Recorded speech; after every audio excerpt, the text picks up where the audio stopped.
Hi, Jim Ziegler, the Alpha Dog. An incredible session for you today. Today, we're going to talk about digital retail. Is this Armageddon? Is this the apocalypse? Is F&I dead? Are we doomed? Let's talk about digital retail. What's hype? What's real? What's good? What's bad? What's ugly? And today, my guest, my co-speaker on this thing is my friend, longtime friend from Denver, Colorado, at Boulder, Colorado, McCaddon Buick Cadillac and all the GM franchises, my good friend, Justin Gasman. There's the man. How you doing, Jim? All my guests recently got similar hairstyles. Everything going good? Everything's going great. My hair is coming in so thick. Now, you are an F&I director and you're one of the most premier F&I directors in the universe. You're one of the best. And I wanted to bring you on and talk about digital retail. You know, recently, the lead model has died. It's amazing. Technology has been predicting the demise of the car dealer forever and ever and ever. I remember when TrueCar first came around back in 2012, thereabouts, when Scott Painter said that the car dealers were in a death spiral, the death of a salesman. And lately I'm hearing that again, that technology is going to replace the car salesman, going to replace the F&I manager, going to replace the sales manager. We're just going to be big warehouses for the digital retailers, and we're going to keep the cars and they're going to sell them. So anyway, as an F&I director, I have seen you at many of the F&I conferences. You've been a speaker. Matter of fact, you're a member of a new organization. Tell me about that. The new organization, the Ethical F&I Managers Conference. Tell me about it. It's a great conference. We within the industry, a lot of us top F&I producers would gather in Vegas, and we would go to the industry summit. And the industry summit's a great summit, and it's a great way to connect with people. I've been a speaker there. I've done many sessions at I watched you and your lovely wife get up on that stage and win those awards many times. Many times. Lifetime Achievement Award. What can I say? That was pretty special. I remember taking a picture with you there. Absolutely. But EFI there's a Facebook page for everything finance, and it's called Ethical Finance and Insurance Managers. And there's a group of people in that group that became very good friends and good colleagues, and we help each other out a lot, and we try to help each other network and help other people find places when they move and relocate. And so it's a great Facebook page where people can post questions about trying to work a lease and need help with the taxes and certain forms and certain manufacturer requirements. And we decided that we were attending these conferences, and while they're very informative, it became less and less about the F&I professional, and frankly became a room full of vendors and very few car dealers. So we're standing there watching all these technology guys come to these meetings, and albeit a lot of nice people, a lot of them were really bringing a solution to a problem they created, and then they had no audience. And we thought, we don't want to attend a conference and listen to a bunch of vendors try to sell each other products that are going to solve these problems that they're creating. We want to have a conference where people can show up, where they can network, where they can create friendships and share ideas, and make it about the F&I manager, not so much about the technology companies and the vendors. Although we want to work with them and we appreciate them, we wanted the focus of the conference to be an F&I manager could come and leave the conference with a new skill set or a new closing technique or a new idea to bring back to their dealership. I got to tell you right now, Justin, very few trends in the car business are consumer driven. Everybody says this is what the customer wants. No, it's not. It's what the vendors want. That's what we're training them to want. It's like self-driving cars. There is no mandate for self-driving cars. The consumers are not clamoring for self-driving cars. That is the manufacturers and the technical people that know. So yeah. Bear in mind, there is very little to no mandate for digital retail. Now, that being said, consumers want to still have the human interaction, and people still enjoy the hands-on experience of buying a car. I think what consumers have gotten tired of is the time to complete the sale, because in their perception, the consumer has all the time in the world when they're trying to figure out the price and the model and the color and the equipment and their trade-in and all the various factors. But once they say go, what they hate is how long it takes to get everything gathered, because you have salespeople that, unfortunately, they follow the path of least resistance. They don't use the checklist on the front of a deal, and then they piecemeal it together, and they're running back to the customer 20 times, gathering an information sheet or a driver's license or a trade appraisal. So I think technology, in the sense that when we work a deal, we can arrive at figures, but then the customer can be at work or at home and email their driver's license, their insurance, all the various pieces we need to get a deal submitted and pre-printed, so that when they come in for a delivery, it's showtime. And then we're not wasting time. We're getting down to brass tacks. We're signing state and federal paperwork. We're going over options, figuring out what budget they want, all that kind of good stuff. But you'll never replace the belly-to-belly F&I. And I got to tell you, with this pandemic, with this coronavirus that we're dealing with, people have been isolated. They have been away from their loved ones. They've been away from the dealership in some cases. They've been away from customers. They've been away from family. So people want to go out. I think I think there's a pent-up demand that once we get through a vaccine and we get people back to normal, people thrive on going out and touching things and smelling them and getting in the cars. Now, and that retail experience. Justin, I got to tell you, I agree, but I'm going to probably knock you over with a feather right now. I am a huge fan of digital retail.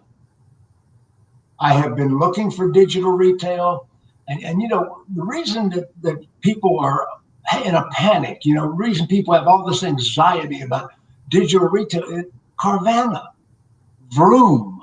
Yeah. Now, the reality is Carvana and Vroom are less than 1% of retail sales. There's some big dollar amounts because the total pie is a lot of money, but they're not dominating the market. Except for in losses.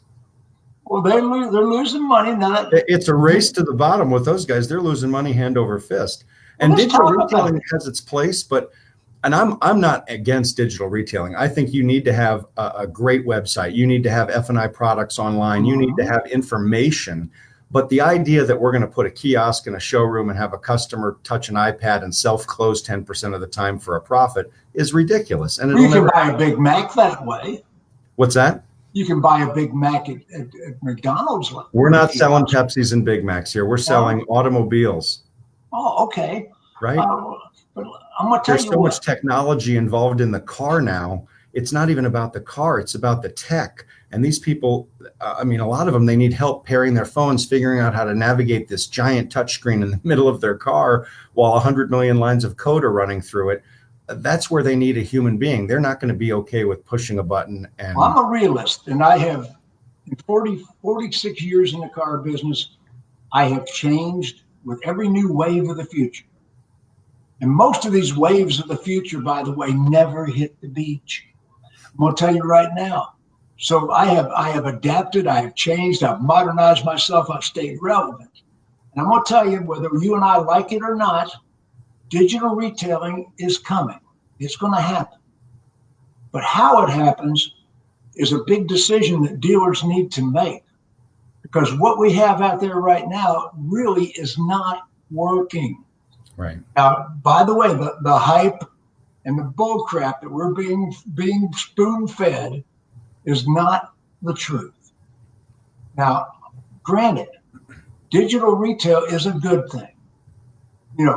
I like concierge sales. I've been trying to get dealers to go closer to concierge sale, home delivery. Mm-hmm. There's several ways to retail an automobile today, in showroom delivery. And let's face it, I've had some medical problems this year. I like to fill out my paperwork online so I don't have to sit in a doctor's office and fill it out. 100% agree. But I still go to the doctor when it's time to go to the doctor. And right. I think customers are the same place. Right now, most of the retailers, and I have done a lot of research on digital retail the last couple of days leading up to this broadcast. What I'm going to tell you is most consumers bail out 2 or 3% into the process and don't complete the process online. Of all the people that start the process, the majority of them don't complete the process, regardless of what you are being told. And they're not. It's not customer friendly. Matter of fact, there's some real good programs out there. I like Roadster. Yeah, I've heard of that. I like Darwin. I know a little bit about Auto F&I. I like the people. I don't know about the process. Frickin' Tech, I have had a full demonstration on Frickin' Tech Web Buy. I've just heard about Web Buy for the first time. Cox Accelerate. Well, I know what's wrong with that problem. The first word, Cox. You know, anytime I hear that Cox is associated with something, I go, run, Forrest, run. Oh, no. That's just my opinion. Yeah. That's basically half of everything automotive, right? Yeah, my low opinion of Cox is based on the fact that I have an IQ higher than the snail. But anyway, Ford Express Buy is coming about. Ford has even partnered, white labeled with some of these vendors. They're coming out with Ford Express Buy. So everybody is on the digital retail bandwagon. Yeah. To my opinion right now, Roadster and Darwin are probably leading the pack as far as close to complete transactional online, getting close to it. But F&I online, I made my bones as an F&I manager, and right now you are an F&I director at a pretty successful dealership. How's your numbers? My numbers are really great. They're fantastic. I work for a terrific dealer, and we're partnered with a great company. I do a lot of business with American Financial and MasterTech, and I like their products. I've looked at Darwin, and as an electronic menu, I think it's great. I'm not resistant to technology, but I still use a paper menu. It's electronically printed, but I sit down with a customer and it works. And my process, maybe for somebody that's new to the business, that's $300, $400, $500 a copy, an iPad probably would help them, and the Darwin system probably would help them because they're not really working as an F&I manager. They're a moderator basically. They're just assisting the customer through the sale. But there's a lot of people that have turned F&I into a clerical position. Yeah, it's not. And there's a lot of dealerships right now. And you got to be great with customers and people and be able to adapt and figure out how to be a chameleon with every person in front of you. And your challenge is to live in their world. And most people, they don't want to go. We have this great idea that we're going to have this sales process, and the manufacturer says, and here's some things you ought to do, and make them do the iPad and push the OnStar button and take them down and introduce them to service. And there's all these steps to the sale. But the reality is the customer doesn't have time. Time is the new currency. And so when their time isn't respected, or they feel like they're going through the motions, they get annoyed. So when you can take somebody and express them through the deal, maybe by taking information electronically, getting the deal prepped online, but it still needs to be consummated in the store. We need to pair their phone. We want to introduce them to service. And then there's also state laws. You can take customers paperwork to their house, but that opens up a 3-day right of rescission because you're not doing the deal in the dealership in some cases. So there's just one of those fine lines where I don't think we're going to be totally digital because there's so many forms that are still required to have a wet signature. We need to verify their identity, and we want to have a process that they can enjoy. Okay, now you brought up a good subject. The hybrid is what we're going to end up with, which is getting most of the information from a customer before they ever set foot in the dealership. And then they're going to do their test drive. And when they say, yes, we've got everything loaded in the system and ready to go. But then it still takes a skilled professional business manager to sit across from them to investigate their needs without it being scripted and with an interview and these ridiculous questions and fill out this survey. You just have a conversation with them and you reinforce the value in yourself that they see, which is this person's serious. They mean business.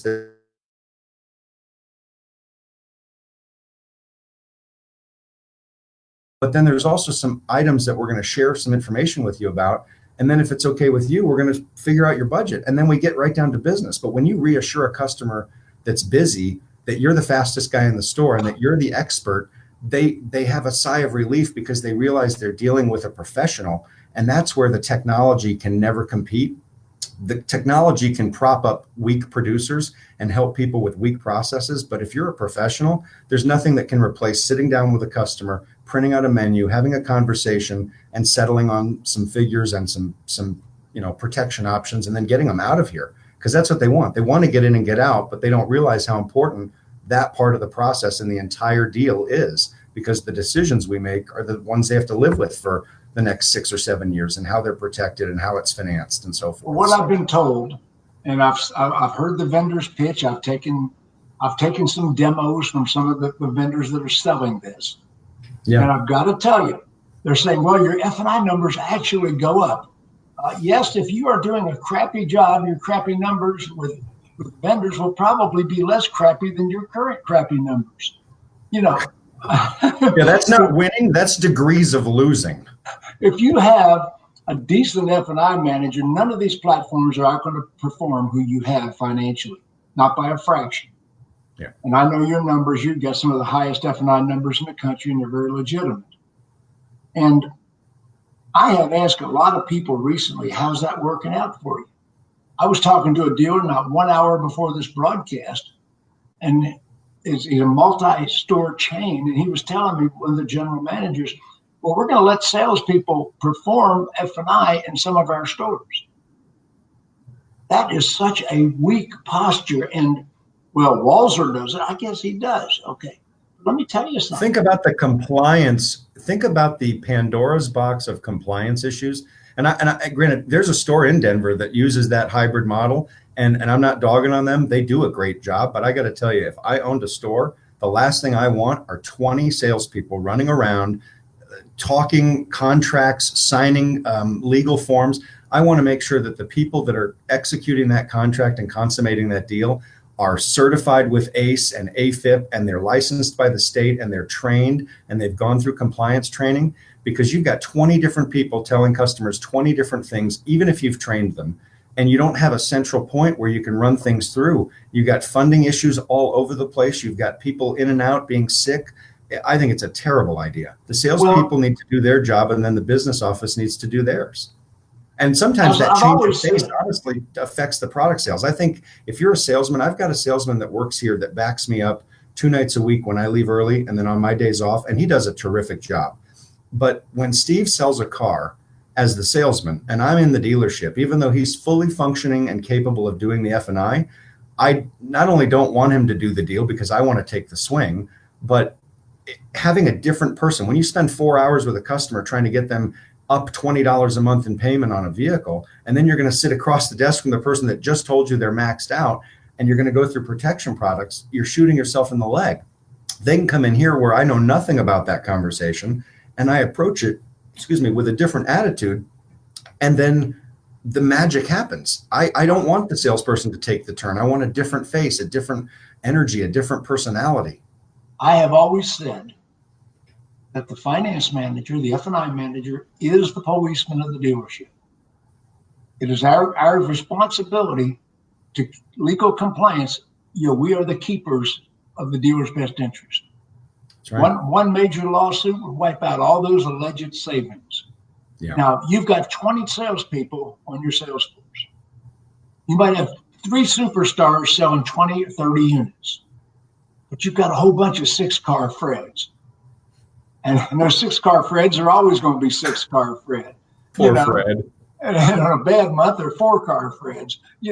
And I want 4-car, 6-car Fred doing my F&I. No, not in a million, billion, trillion years. Well, those guys are busy outside training all the green peas. Exactly. And salespeople will always take the easiest perceived route to get a car delivered. The easiest perceived route. And sometimes that's not the most profitable route, and it's not the best route for the customer's best interest. So let's get back to what we're talking about today, digital retail. And once again, I said earlier, I'm a fan of digital retail. I'm a cheerleader. I was one of the first people to say Darwin's doing a great job. Roadster's doing a really good job. But what do you see when you go on one of these digital platforms on a website? What do you see? the first thing you see is they ask for the customer's complete information before any selection or anything is done. That is so amateur. That is so stupid. I mean, I'm not sure that that's Darwin. I'm not sure that that's Roadster, but a lot of these platforms are doing that. They're asking for all the customer information.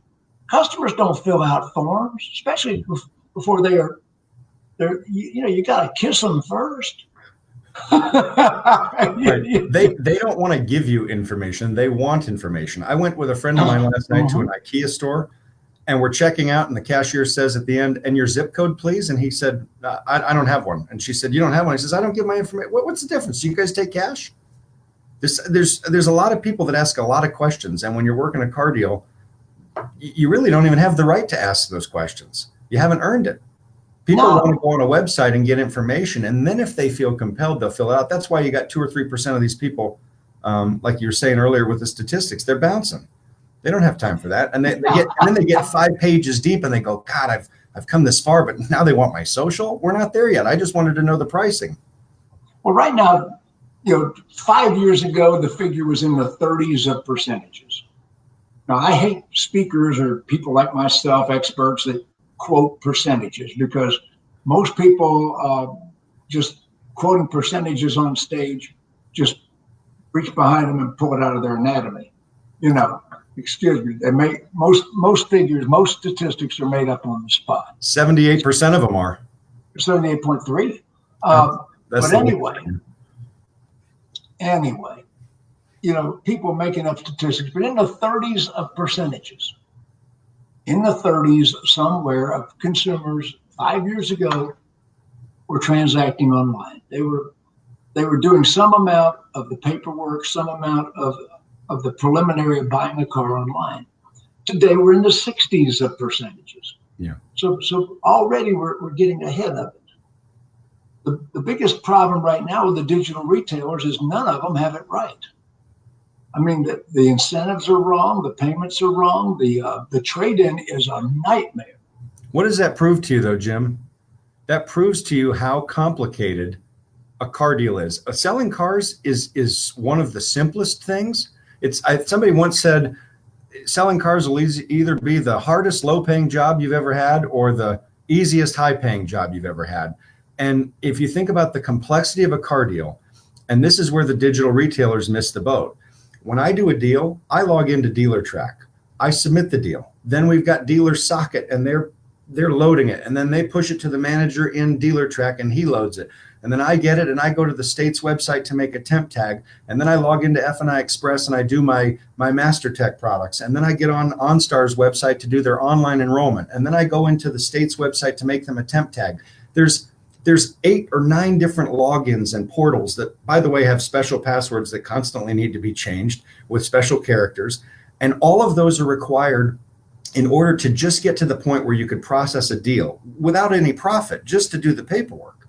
And then you've got taxes. You've got all these things. So you as a retailer, as a digital retailing technology company, to think that you're going to be able to get all the incentives, all the rebates, the interest rates, the tax rates, the special codes for delivery, the OnStar enrollment for GM dealers, for instance, the menu presentation loaded into whatever your tablet, your paper menu, and then you've got to present that to a customer. That's where the hang up is. And that's why you can do a lot of the work online and get a lot of the legwork done. But the idea that you're going to push a button and buy a car start to finish without ever signing a piece of paper with a real. And by the way, that doesn't happen with Carvana or Vroom either. No. And one thing dealers have over Carvana and Vroom or any of these other interlopers, we have service departments, and we really have the cars. I'm going to tell you right now, Carvana is advertising a bunch of cars that they have to go look for when they sell them. I mean, we can't advertise cars we don't actually have. Right. And so anyway, Carvana and Vroom and any of those others that are claiming to direct retail, they're really not 100% direct retailing. And sometimes it's not an immediate sale. Dealers, we can do an immediate delivery to your home. If we say we have a car, we have a car. And the other thing you said is we have a service department. There was a customer that came into my store probably 6 months ago, and bought a car, and they were kind of relieved when they were in my office. And I asked him, I said, what made you choose this car? And he said, well, actually, we bought one on Carvana and it got delivered to our house. And I said, so you bought the same car you're buying here, but ours has a few more miles and it's a few thousand more.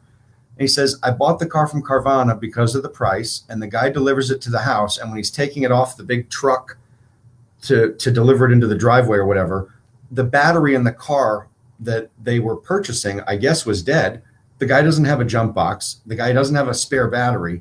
And by signing for the car, they accepted it as is. The guy said, I refused the car. The guy then drives this car back to wherever they keep these things. And he comes in here and he goes, I thought this online deal was going to be so much slicker because of the paperwork and all that. He goes, but the nightmare at delivery, when you're not dealing with a salesman, you're not dealing with a service technician, you're dealing with a guy who's getting paid an hourly rate to drive and deliver cars, who doesn't have any skin in the game, who doesn't care, and who's not capable of making a decision. Now, in fairness, I got to say there are some really highly satisfied Carvana customers. I have seen the reviews. I've also seen the other reviews, and right. Don't buy anything from any dealer, be it Carvana or a franchise dealer, till you read their reviews. Google reviews. Don't trust the reviews that are generated out of their own website. What are you thinking? And you're never trust. They put really good reviews on their own website. Yeah, and never, or they hire a company that does it. I won't mention the name, but I won't mention the name of the company. But still, some of these companies that are in the professional rater business, yeah, don't fall for that. You want ratings on a car dealership, be it Carvana or be it a franchise dealer or an independent used car lot. Google. Right. You know what? I like reading them because it's nice when you get a bad one too. Online reputation management is so important, but I think the validity of your reputation is only solidified when you show that we're not 5.0. We're 4.7, we're 4.8, we're 4.9, because we didn't do it right 100% of the time. And that makes us human, and we own it and we respond to it.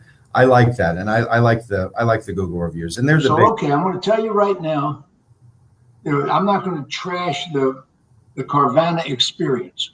I'm going to say that the Carvana experience, they don't always have the car that you think they have. I really was upset when I found out they made a deal with Car Gurus, and Car Gurus was challenging dealers' cars over to Carvana, which they seem to have some intermixed business. And those alliances, never trust statistics or information about a vendor supplied by the vendor. What are you thinking? Here's some attribution statistics. That is such crap. Anyway, the trade process is still the big hang up. Yeah. Now, let me tell you what I envision. You ready? You ready for what the Alpha Dog sees happening? Back your car up to the phone and rev the engine. No. Like FaceTime for appraisal, a digital walk around, a digital appraisal. Well, let me tell you, I was talking to a dealer, and the dealer emailed me this. Let me read you what a dealer said to me 2 hours ago. Okay, we use one of, and he named the digital retailer. I won't trash him with his assessment. We need a system which will appraise the trade and guarantee the appraisal. Submit the credit app and obtain approval while the client is filling out the app online, and electronically generate the docs so the customer and client can check out. If not, it's not digital retailing. They are just fancy payment calculators. Wow. You know what? He's probably that's a dealer using one of the services. We're not at the point where you can digitally retail. If we were selling widgets that I could advertise on a website, people could read about, and they could click and go add to shopping cart, here's my Amex, have a good day. That's 100% digital retailing. They saw it online, they filled it out, they clicked a button, and boom, Amazon dropped it in their mailbox. We're not selling widgets. We're selling automobiles, complex automobiles that have so many moving parts, not even just in the car, but the car deal. So the once again, we can say that. But whether we like it or not, it's coming. Now, how are we going to roll with it? How are we going to adapt to it? We It's not good. We could scream that to the rooftops. But guess what? Been saying this for 15 years, Jim. It's coming. 15 years. It's coming. It's still Christmas.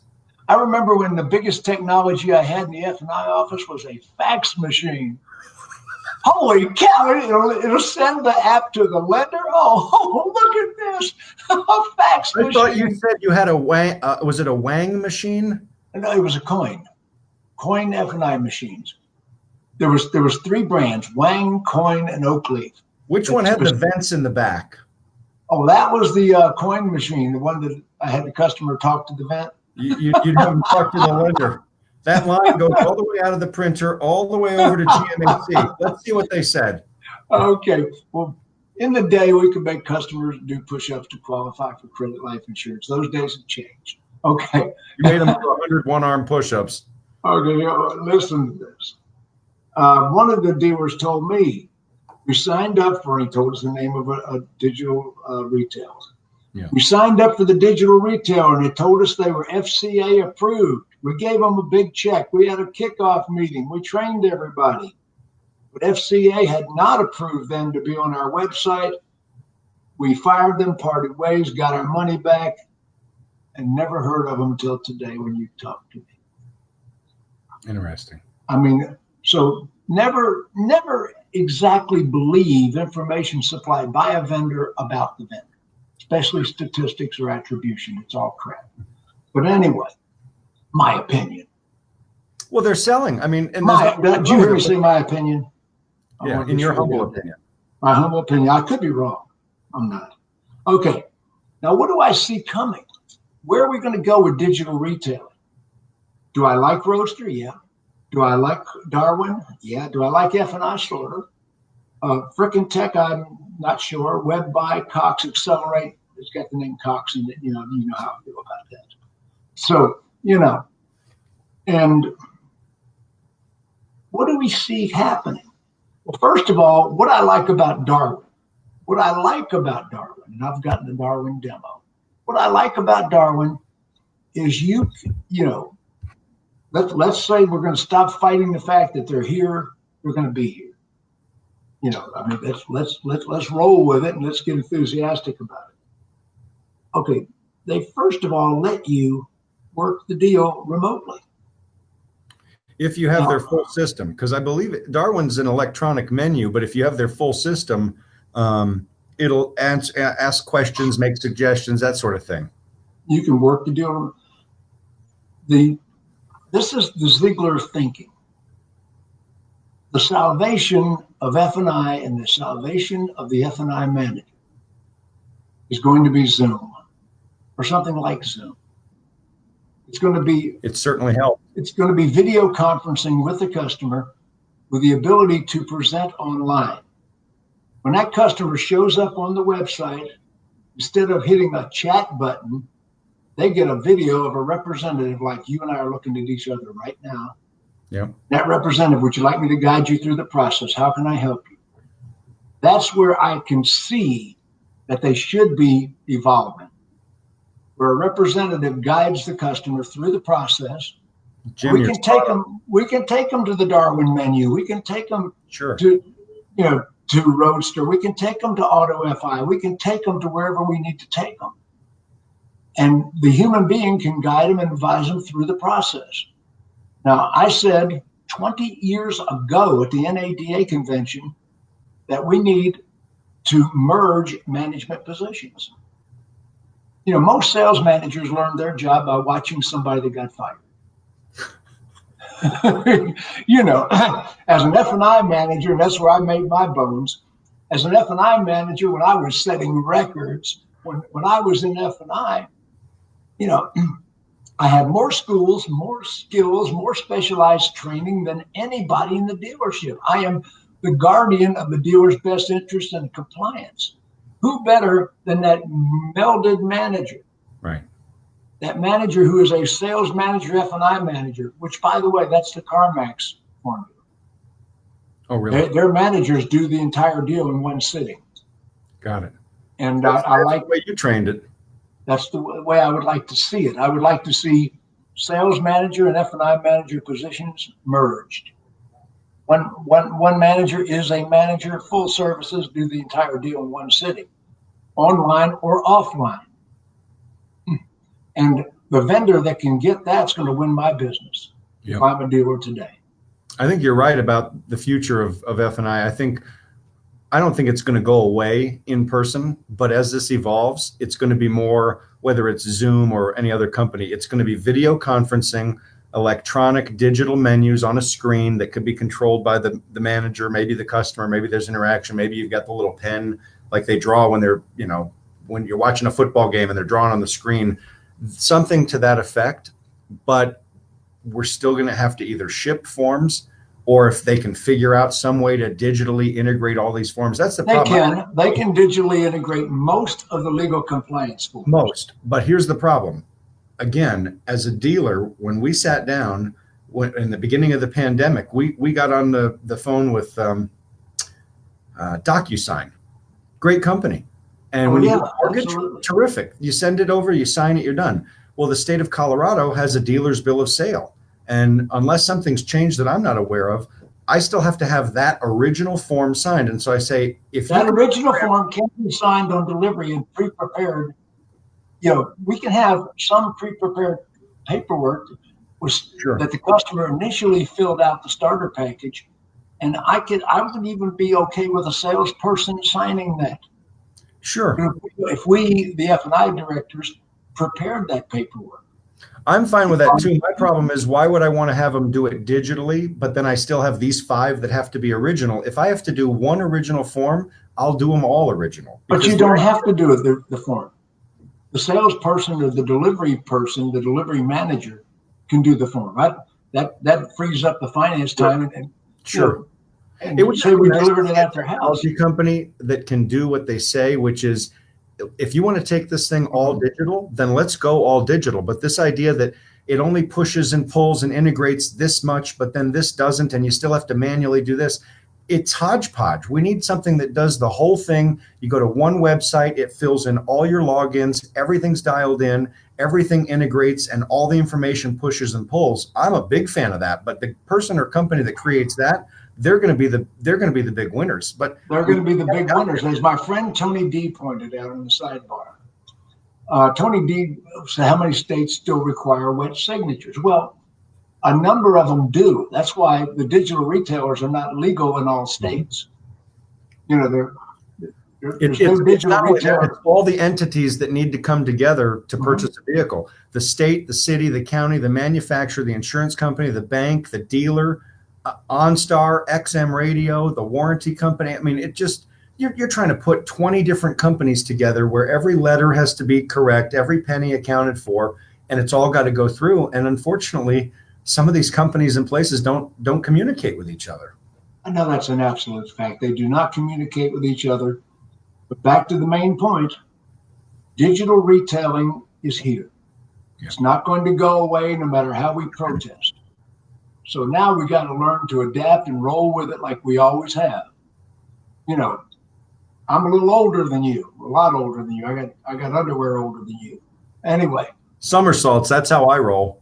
Yeah, I got underwear older than you. When the first technology vendor came out of the ocean, I should have kicked it back.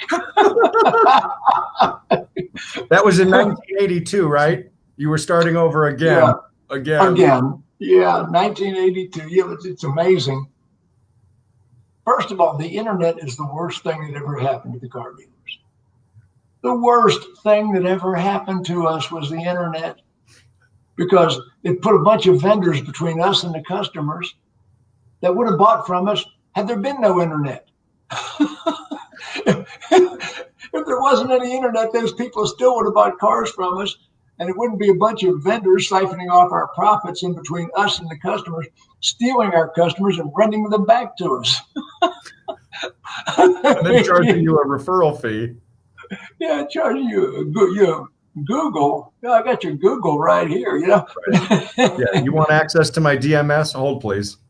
Yeah. Anyway, I like the idea. I use a lot of Zoom conferencing. I hardly ever make a phone call anymore than I'm not on Zoom or Google Meetings. And I think that concept can be used where the F&I manager directly, and especially with the way Darwin is set up, we can definitely transact and guide the customer through a process with a friendly face. Yeah. Because one thing the video does, you and we're here on video right now, and I pioneered video in the car business. I was teaching video at Digital Dealer 2. I mean, when nobody was using video, and I found my protege, Elise Kephart, and I brought Elise Kephart. Well, her dealer still hates me because she quit the dealership. Now she's on the road consulting. But I had Honda, right? What's that? Was she working at a Honda store? She was working at Sunset Honda in California, and I had her speak at one of my digital dealers. One of my internet battle plans, one of my conferences. Yeah, she spoke at one of my conferences, and the next thing you know, she's left the dealership and she's out there consulting. I'm going, I didn't intend for that to be the way it turned out, but it did. So anyway, digital retailing is going to evolve. Video humanizes us. We become people when people see us on video. Dealers become people. That's why Elise Kephart is so successful, because she teaches dealers to use video in their BDC. Yeah. Well, why don't we use more video in our F&I with the new digital retailing that's coming to pass? And I'm saying use Zoom, and they need to incorporate Zoom or something like Zoom into every one of their platforms, because these people do not know what they're doing completely. Yeah. And they're claiming that deals.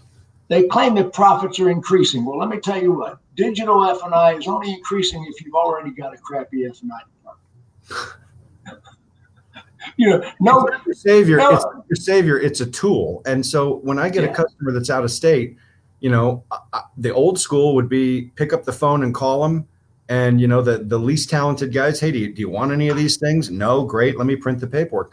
I like to take a swing, even if it's digitally, when somebody's from out of state and we're going to be, wire transferring the money. Before I print the paperwork, let me do a Zoom call, or I can FaceTime them, or do a Zoom or FaceTime. Absolutely. Google Meetings. Yep. There's ways to do that. You could share screens on Zoom. I mean, think about it. You could present the Darwin program or the Roadster any of these programs if they make the adjustment to video. Yep. And it's got to be email them a menu. I do that in person. I'll save the menu electronically in a PDF. I email them the link to the Zoom with the PDF, and then they're printing it out or they're looking at it, and we're literally having a conversation through the computer, and they're looking at the same paper menu, and I'm walking them through it as if they were sitting here.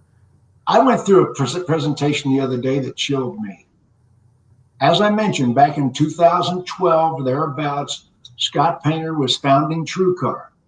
And he said, this is the death spiral of the car dealers. This is the death of the car salesperson. And he meant the death of the dealership. And truthfully, I saw the writing on the wall, and I took a demo from one of the vendors recently that's doing digital retailing. And the man who was presenting the demo to me told me that we can completely replace the F&I manager and the sales manager with his platform. We could basically just put a pad in the customer's hand while they're physically at the dealership. And the customer will buy the car themselves, and the salesman conversely will go get the car ready. I mean, that's what they're selling to the dealers. You can fire the F&I manager. You can fire the sales manager. You can fire the guy running 300 a copy, because now the tablet will run 500. Exactly. And, all you have to do is hire a bunch of monkeys with notes in their mouth, and you can sell 500 units a month. Call them product geniuses and give them iPads and name tags. It'll be great. When I saw that demo the other day, I said, "Oh my God, we're going to fire the sales manager. We're going to fire the F&I manager. We're going to hire a bunch of minimum wage salespeople that step up from supersizing fries." It makes sense if you don't think about it. We're going to sell $30,000, $40,000, $50,000 items. These people have no concept of what really happens in a dealership. Right. And what happens after the sale when you come back and the customer has questions? Who are they supposed to talk to? Or do they just email somebody? Exactly. So anyway, once again, because salespeople are pushing the in-home delivery before the customer even mentions it. I am huge on in-home delivery, especially with COVID. Mm-hmm. I think the touchless delivery, I buy my pizzas that way. Yeah. If you can deliver a car to me and I don't have to touch you, that is wonderful. And we make it a point not to touch our customers. I'm a cancer survivor, and I'm a high risk for COVID. We are under strict lockdown. We even have our groceries delivered here to the house. My wife and I are not going out for anything. Your beautiful F&I conference in the spring, I hope you have me deliver a keynote on the big screen. We'd love you to. Yeah, I would love to do it on the big screen, but I can't. Talk to Tony D and get that on I can't travel. I'd love to do one on the big screen. You can do it on the Zoom. Absolutely. Why not? Exactly. But anyway, I want to see digital retailing come of age, what I call concierge sales. Yeah. And all of these companies have the right idea and the wrong motive. If their motive is to put us out of business, car guys. Yeah, if their motive is to put us out of business, they're in for a fight. Right. But if their motive is to make the dealer more profitable, make the consumer experience better and more enjoyable, to cut the time, if that's the motive of the digital retailer, that digital retailer that told me they want to eliminate managers and that's what they're selling to the dealers.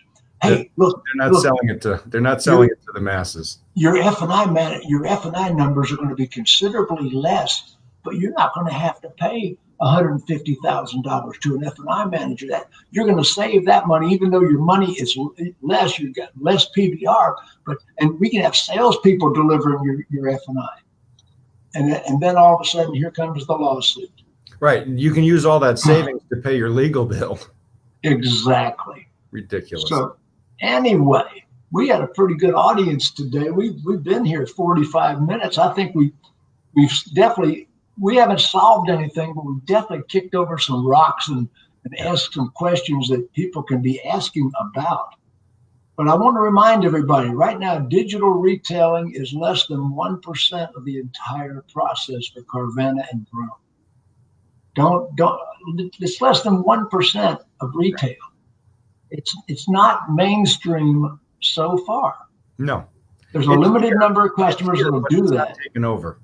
And the trouble with the digital retailers that we've named and the ones we have in the business today, the customer starts the process and says, screw this, and they don't go through the whole process.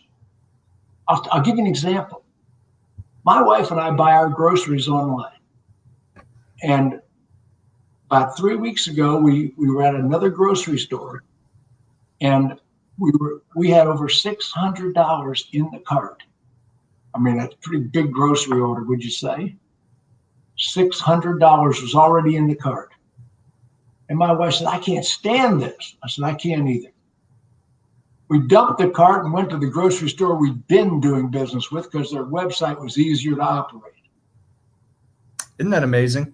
I dumped a $600 cart. I just said, we're not going to do this. This is just aisle 3. Now, we generally buy $600, $800, $900 of groceries every 3 weeks. We have 3 freezers here in the house. We stockpile because we're not going anywhere.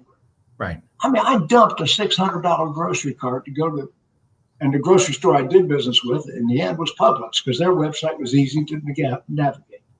Right. And I'm not going to say the other one because I still do a little business with them, but I'm not going to ever do that website again. Right. So there you go.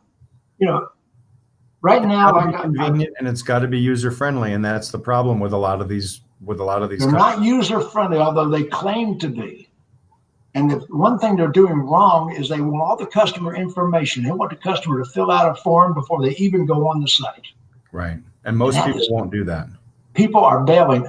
And dealers that if you've got these digital retailers and they require all the information, those customers are not only jumping off the form, they're jumping off your dealership. They're going somewhere else. Yeah. So these retailers are driving business away from you. You are losing business because the customers won't fill out their forms and bail out and go to your dealer across town that's easier to do business with. These digital retailers have got to learn to be easier to do business with. They want to capture that data. Well, screw the data. Let's get the customer to make an appointment and buy the car, whether it's in-home delivery, whether they come in to finish up the deal, however that works. Give them lots of options. And we still got to get visual. We've got to get visual. We got to get video. And right now, none of the vendors that I have seen have incorporated video and direct customer chat, FaceTime, Vroom, Google meetings. They haven't put that into the process.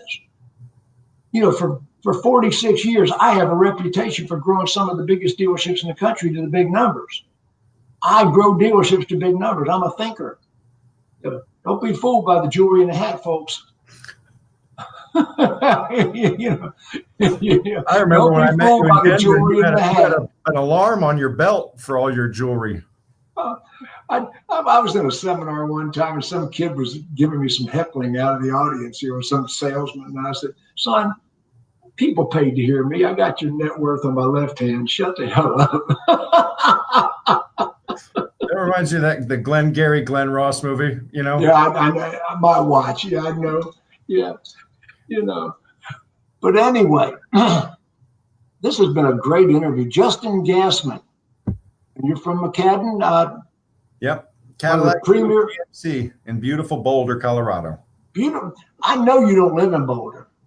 I moved to downtown Denver about 6 years ago, and I love it. I love living in downtown Denver, but I love working in Boulder, and I love who I work for, and I love the customers, the view, the product. I mean, I'm pretty blessed. I went to Boulder, Colorado, and I consulted the Craig Fisher organization. I think you were still with them at that time, weren't you? That's where I started. I worked for Craig for, almost 10 years. Yeah, I was consultant for Craig Fisher. And that's the reason I know you don't live in Boulder. I've been to Boulder. If you lived in Boulder, you would have 6 lip rings. You'd have eye piercings and big loops in your ears. Boulder, that is a fact. Yes, sir. If you lived in Boulder, you'd have all these lip rings and big loop in your ears. That's a fact. I probably still have hair. Who knows? Oh, who knows? Anyway, digital retailing. I'm going to put this all over the internet. We'll put it on my private platform, which is Alpha Dawg On Demand, scrolling across the bottom of your screen, my training network. Justin, thank you for your friendship. Buddy, I appreciate you. I always admired you ever since I met you in Denver way back. Gosh, it was 18 years ago when I met you. And I appreciate you and all the fun times we've had, all the good memories. It's been great. And you've taught me a lot, and your stories are great. I watch the videos. And, some of it, it's the same old thing I've heard 100 times, and it's still great every time I hear it. I'll never forget the time we were in the Bank of America building, you and me and Stephanie and Debbie, and you were like, I was driving around in a 1970 buy here, pay here with a mattress on the top and my arm holding it on. Starting over again. And I made 2 decisions that day. One, I was driving a buy here, pay here car. I was broke, divorced, and angry. In 5 years, I was a millionaire. Yeah, I remember that seminar. And my other favorite, you don't have to lie, cheat, steal, or deceive to sell F&I products. You don't have to lie, cheat, sneak, deceive, or misrepresent to sell finance. Or misrepresent. See, this is why I need training. Oh, yeah, you got to be retrained. Misrepresent. I need to retrain. People say, why are you distrustful of vendors? Well, I'm not totally distrustful. I'm skeptical of vendors. Yeah, justifiably so. Not distrusting, but let's be honest here. The vendors at the end of the day are salespeople. They're technology salespeople for the most part, but they're salespeople. Their job is to get you hyped up on paying them a fee to use their service, just like any other profession. So what about like Edmunds.com? You familiar with Edmunds.com? I am, yeah. Yeah, really well trusted, but just recently CarMax has invested $50 million into Edmunds. Wow. And some of my friends lately have put inquiries on their own units into Edmunds, and there is a banner saying, let CarMax buy your car. Interesting. on the callback from Edmunds that a customer would receive on a fake lead. Oh, fake leads. Maybe this is big tech censoring us. Who knows? No. Somebody in the dealership put a lead in on their personal cell phone, and it came back from Edmunds sending the customer with a link to CarMax. Jesus. Think about that. Yeah, that's a problem. So anyway, I'm skeptical of vendors, and I double check everything I'm told. Yeah, as you should. I want Roadster, Darwin, Auto FI, Frickin' Tech, WebBuy, and all of them to be successful, except Cox. Ford Express Buy, I don't know what they're doing, but I understand that's going to be another digital retailer. And you know what? And if it works and it works well, I'm sure the other manufacturers will jump on and copy it and change it, and everybody will go that way. That's how this is going to work. Listen, big guy, you are loved and appreciated. You've been a great friend to me for, I'm going to say 20 years. Almost 20 years. Close to it. And, yeah.